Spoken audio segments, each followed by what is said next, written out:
This is a consequence of a Husker shirt washing gone bad. I'm a Husker fan. I'm from Nebraska. Go Big Red, right? But something happened in the laundry, so I thought it's a good place to wear this. And I'm kidding. I'm forced to buy this. I was compelled. I was asked to buy this shirt for this event. I teach at Kennesaw State, and my typical talks last an hour and 15 minutes. They don't even make me teach Monday, Wednesday, and Friday, because Monday, Wednesday, and Friday gets me down to 50 minutes, and there's no way I can feel satisfied in talking so short. So she's asked me to keep it to around 20. I'll do the best I can, but you're likely going to have to do the cane and jerk me off the stage type of thing. I have so much to talk about, and so I guess first of all, a lot of exercisers here. Hands up, good. Then I hope that this little talk will make you think of exercise differently than maybe you ever have before. But even if you are exercising, I hope it then reinforces the reasons that you do so on a regular basis. A lot is going on, right? When you look at 21st century America, we're different than we were 30 or 40 years ago. And we can talk about chronic disease and prevalence. We can talk about diabetes and obesity. What's happening? I always ask my students to think about what's the primary reason that things are changing. And I have a bias. You might not be surprised. My bias is that we're less active. I think there's actually really good evidence in the literature to support that. I'm not saying we're not eating less. We're not eating more as well. That certainly can possibly be a part of this, and I think that what we eat is changing too. There's no question about it. But look at these statistics. 35% of Americans are obese, as diagnosed by BMI, and about 8% of American adults are diabetic. That's unheard of. We're now even seeing adolescents being diagnosed with diabetes. So what's driving this? And I have again, my bias is that, I actually think there's a little bit of evidence provided. This is from CDC, and it starts at 1960 and it goes through 2012, and it shows basically the prevalence of obesity in males and females and overweight. But something happened in about 1976, 1980, something in the late 70s. How many of you were around then? I remember it well. And I know what I was really excited about in 1978-ish. The microwave. Huh? Microwave. We weren't that well to do. Microwaves came down the road. We still didn't even have air conditioning. So. No? The Atari 2600 Super System. Because when I got home, give that woman a bottle of wine. No, I'm kidding. I can't. I'm not qualified. So when I came home, after we got that little piece of technology, instead of going outdoors for the rest of the evening until Mom called us in for dinner, I was resetting video games and doing this all evening. It was so cool. I didn't have to plunk a quarter in the machine. If things were going bad, I'd reset it and start over.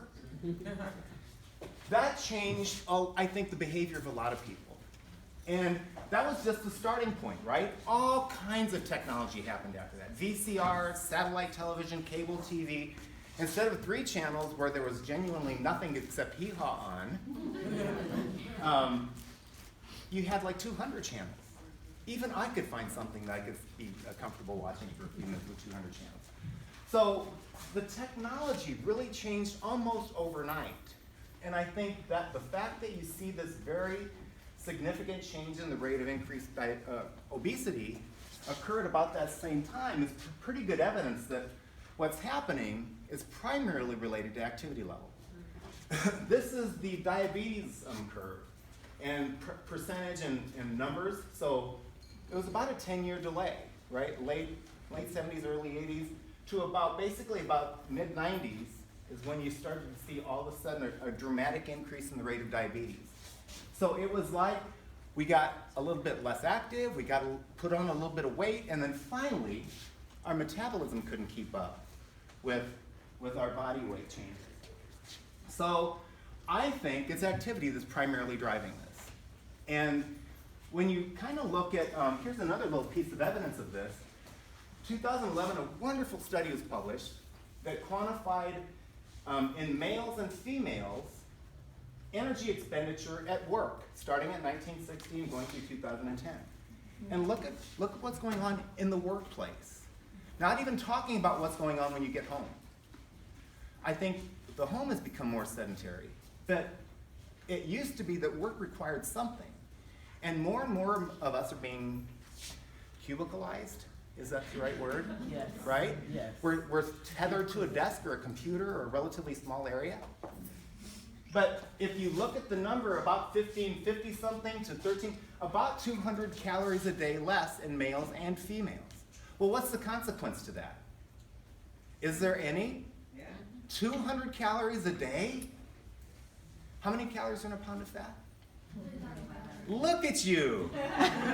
That's way better response than I get at school.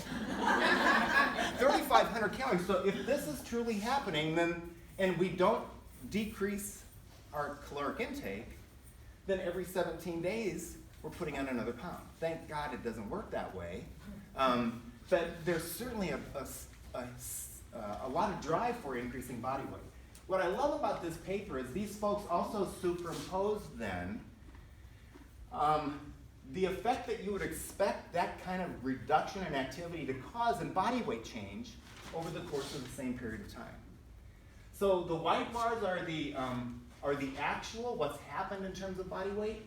The black bars are what you would predict solely based on decreasing your activity about 200 calories a day over the course of those 40 years. So if I don't look at anything else that people are doing, the reduction in activity at work almost perfectly explains the increasing body weight that we've experienced. Are there anybody in here buying the idea that maybe activity is a really powerful influence in what's causing what's going on?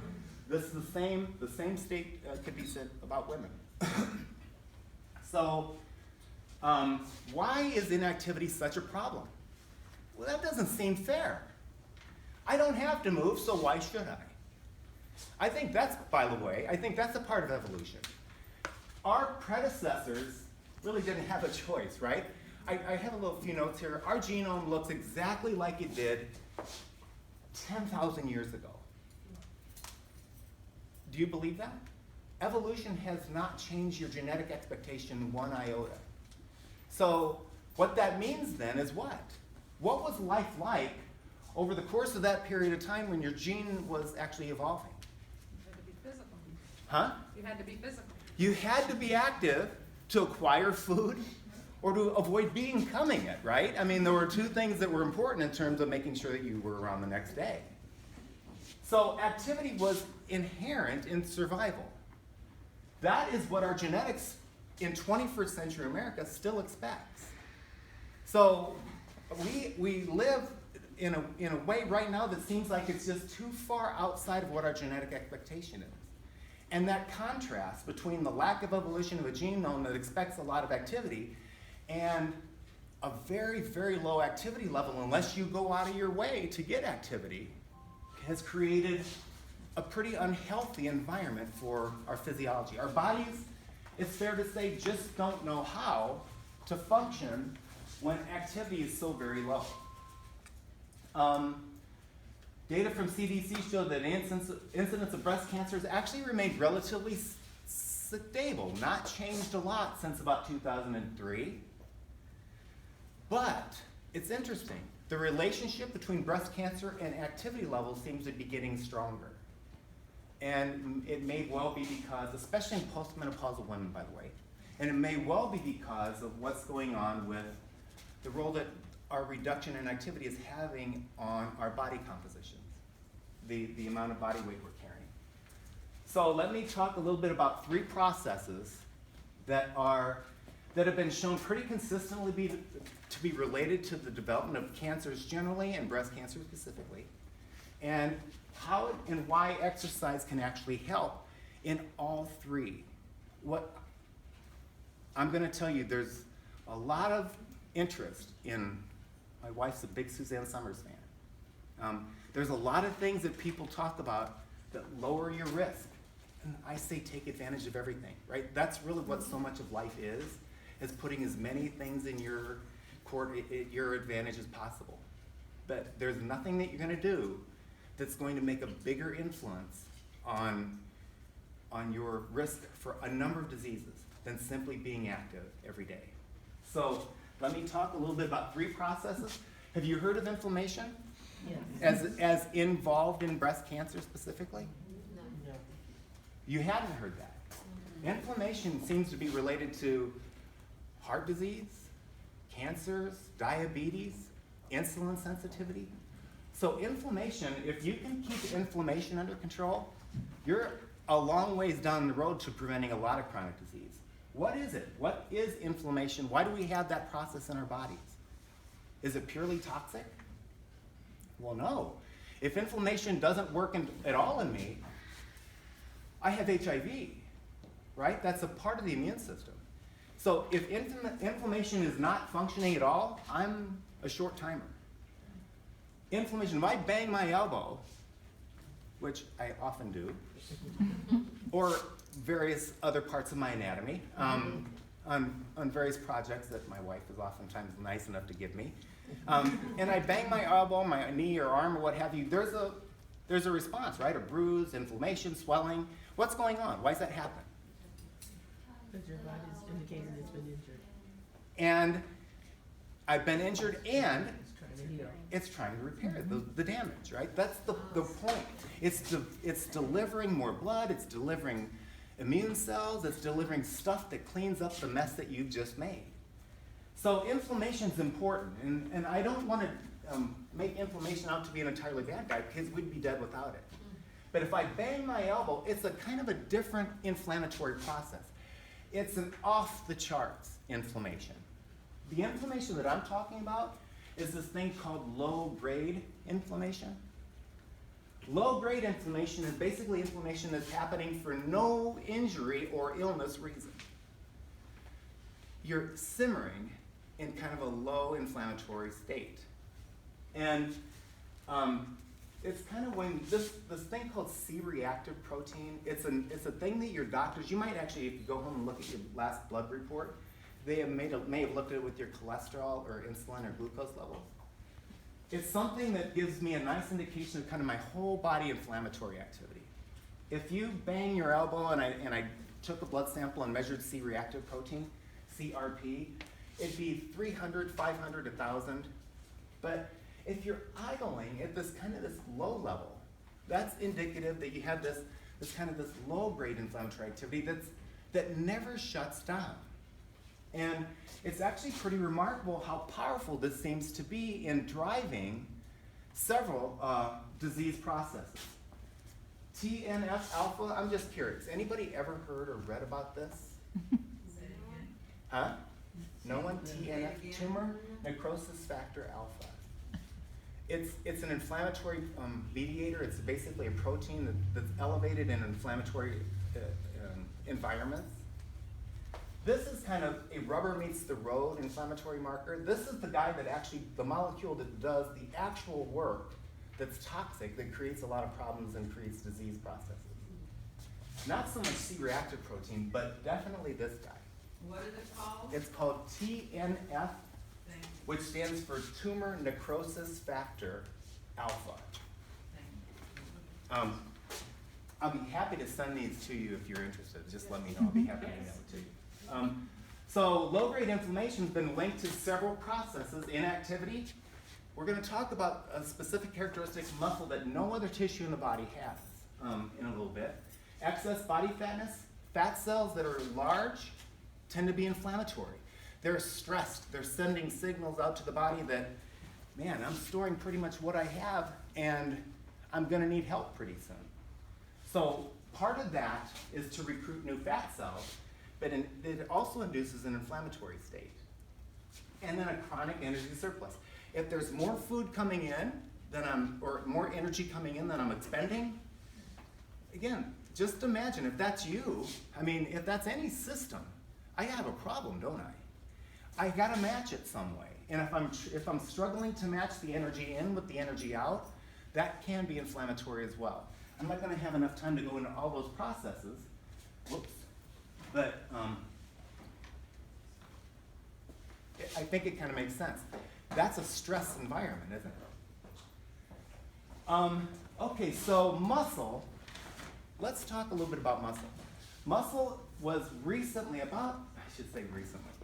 I was actually studying exercise science and far enough down the road that I saw these discoveries kind of hit the literature, and I knew enough to be excited about it. Muscle makes a lot of this thing called IL-6, interleukin-6. It was previously seen to be a pro-inflammatory thing that only immune cells made. But they discovered that muscle, when it's contracting, it makes it, and it makes a lot of it.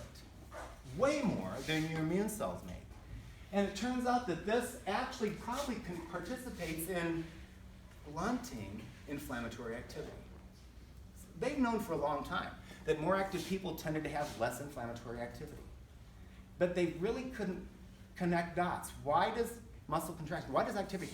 I did a little run this morning, and my knees and ankles and hips felt inflammatory to me. But I'm banking on, in the recovery period, having less inflammatory activity happening, because there's good research evidence supporting that idea. Well, why?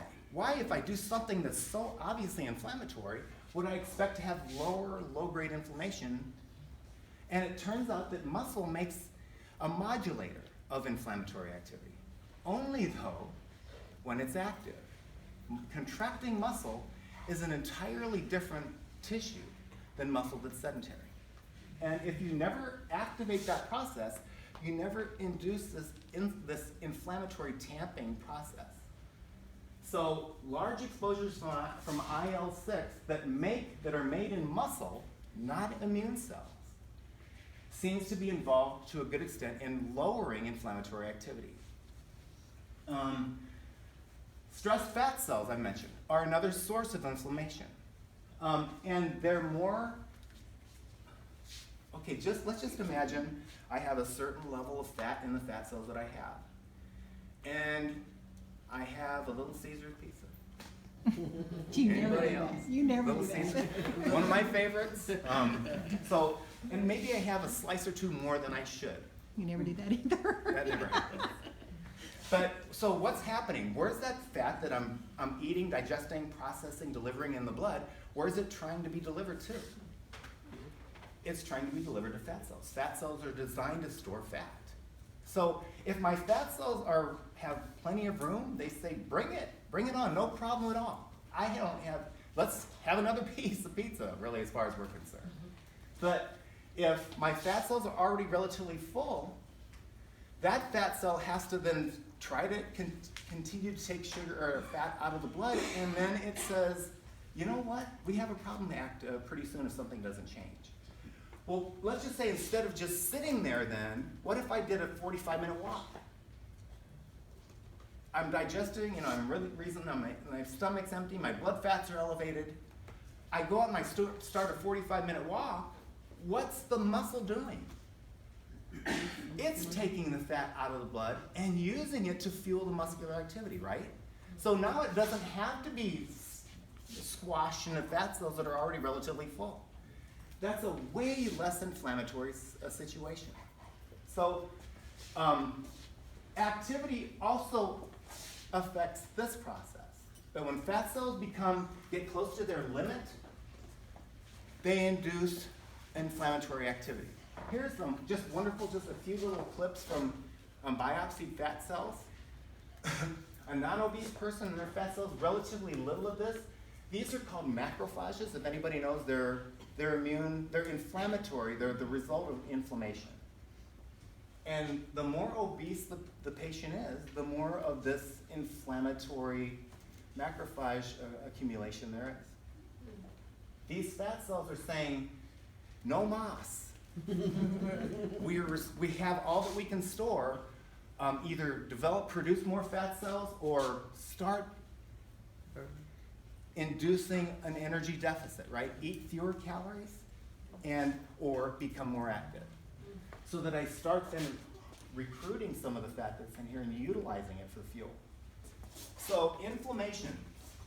I have a few, I think this is one of the most influential, I'm gonna move on here.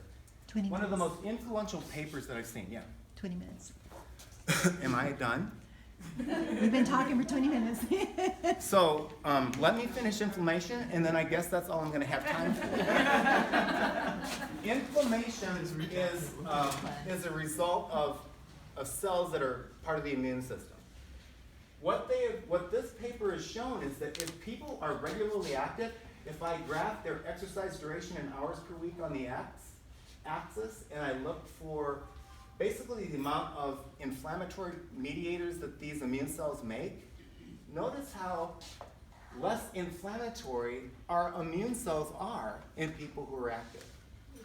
So we've said a couple of things already. Muscle is anti-inflammatory by virtue of making a lot of the stuff that shuts inflammation down. Muscle reprograms my immune cells, making them less inflammatory. And again, one of the most powerful papers, inflammation's almost done, and then I'll be quiet. An amazing paper looking at rats. Now, again, rats aren't humans. If they were, cancer would have been cured 1,000 times already, right? Because it's been cured many times in rats. But they're similar enough to human beings in terms of just physiology that that you have to take this seriously. What they did then is they looked at rats who were constrained to a cage that didn't have a running wheel versus rats that were in a cage that did have one. So just voluntary running was all that was involved here.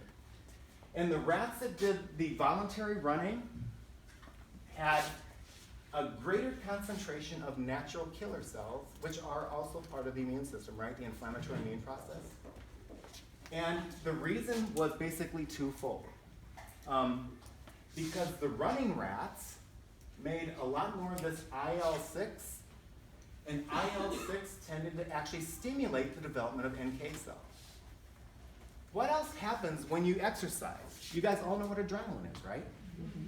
When you start running, as soon as you start exercising, exerting, adrenaline levels go up. And what they've also found here was that the adrenaline, they called it norepinephrine, that epinephrine levels were also elevated, and epinephrine seemed to have driven the development, they call it beta adrenergic adrenaline, that's kind of the root here. Also produced some of these NK cells. So a few pictures says a lot. These are liver tumors in the control condition versus the exercise. And this figure basically shows tumor volume. This is skin cancer tumor in the non-exercise versus exercise. So what they did is they injected a carcinogen, something that caused cancer to develop into the rats, and then they either let them exercise or not. Skin cancer, lung tumors, non-exercising versus exercising. And again, to me I think the most powerful one is they injected something called diethylnitrosamine. I know you guys all know what that is. That actually causes liver tumors. And when they injected that, they timed them, and they tracked what they call tumor load, or tumor burden, how large the tumors got. 7, 8, 9, 10, 11 months after the injection. Notice it took 10 months before the exercising rats even started to develop tumors that they could identify. Exercise all by itself was so powerfully protective against cancer that I don't know how long they'd have had to go, literally, before the burden of cancer would have taken them out. So I have inflammation is done. I have oxidative stress and insulin sensitivity as well. But I told you there was no way I was going to get all that in 20 minutes. So it's all on my little presentation. If you guys would like it, I'll happily send it to you. And you might not be able to tell, but I like talking about this stuff. So you guys can call me, email me. I'll be happy to address this with you in any context at all. Thank you for your time.